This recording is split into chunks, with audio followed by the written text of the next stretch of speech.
more than 4 decades, it hung inside the White House West Wing, seen by many notable figures, but never by the American public. Now, in honor of the nation's 250th anniversary, one of Norman Rockwell's most remarkable and rarely seen works is making its public debut. The White House Historical Association has unveiled So You Want to See the President at the People's House Museum. I recently had the opportunity to check out this fascinating piece of presidential history.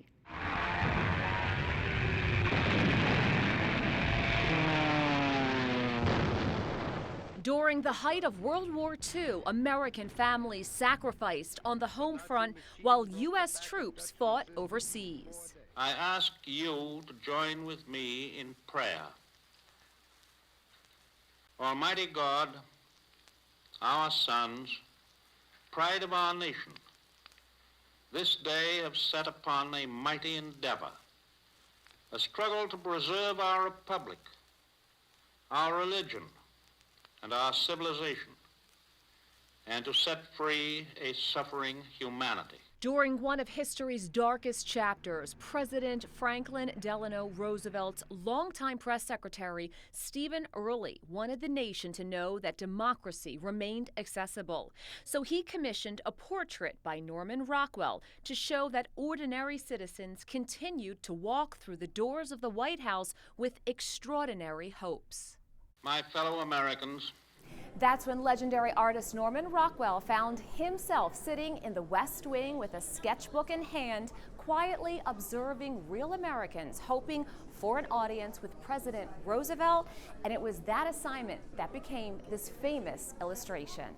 These are 4 paintings done by Norman Rockwell, the only ones that are known to be of a series of 4, and we have them displayed. It's called So You Want to See the President. It was done by Rockwell in 1943. Commissioned to show democracy in action, the collection on loan from the Early family hung inside the West Wing of the White House for nearly half a century. From 1978 until 2022, presidents, staff, and world leaders passed by the paintings every day.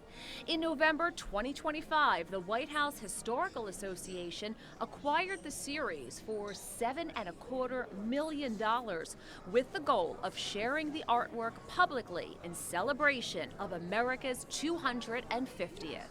I think it's incredibly important for us, and to be able to exhibit it to the public for the first time. You know, you have to think about all of the different people from the Carter administration to President Trump who would have seen that on any given day. So we're here, you want to see the president sketched by Norman Rockwell. Who are some of the people here in the illustrations? Yeah, I mean, there are a ton of folks throughout these 4 panels, but for some of them, the most interesting characters, in my mind at least, are those that are actually in the black and white.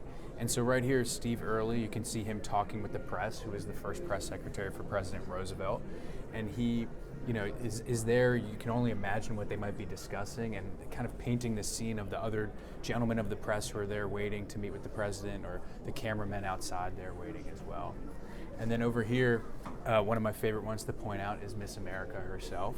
So she was sitting there meeting with the president with her publicity man, who looks a little bit fed up with having to wait that long to meet with the president. But that is actually a real Miss America who is represented there. One of those senators is actually a Democrat, one of them is a Republican, one from Texas, one from Vermont. So it also captures the bipartisanship nature of people who are there meeting with the president, and also the diversity of the American landscape. And so after all of this, you then have the opportunity to go see the President of the United States. But also with that is Norman Rockwell himself. He painted himself there with his sketchbook. As you know, he really was a part of that scene as well. Now, more than 80 years after Rockwell first sketched these moments, his paintings continue to tell a timeless American story, that behind every presidency are the people.